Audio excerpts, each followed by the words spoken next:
Со солзи во очите, таа излезе пред медиумите за да го изрази својот револт. Затворската казна од 7 месеци за лицето што ја предизвика несреќата во која загина велосипедистот Арбер Шакири за неговата сопруга Калтрина Зеколи Шакири не е доволна. Таа бара правда и повисока казна, бидејќи како што вели, оваа казна е минимална. Dhe në momentin më të rënd, kur vendimi u shpall dhe dhimbja më pushtoi sërish, gjykatësja Dragana Isakovska më ngriti zërin. Ngriti zërin ndaj një gruaje që kishte humbur gjithçka, vetëm sepse reagova njerëzisht.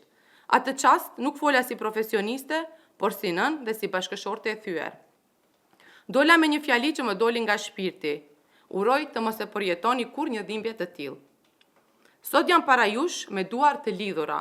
Ligji nuk më jep të drejtë ankese, por prokuroria e ka dhe sot i drejtohem asaj publikisht.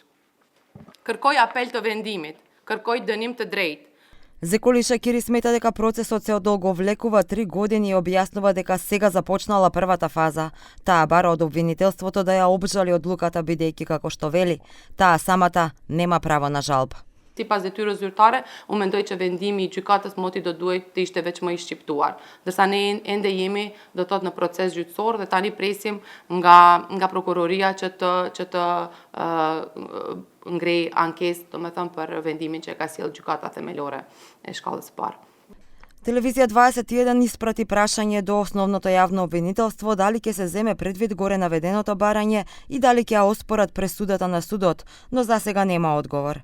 Инаку трагичната несреќа се случила во ноември 2022 година, кога автомобил марка Мазда со скопски регистарски таблички, управуван од тогаш 63 годишно лице, удрил во група велосипедисти.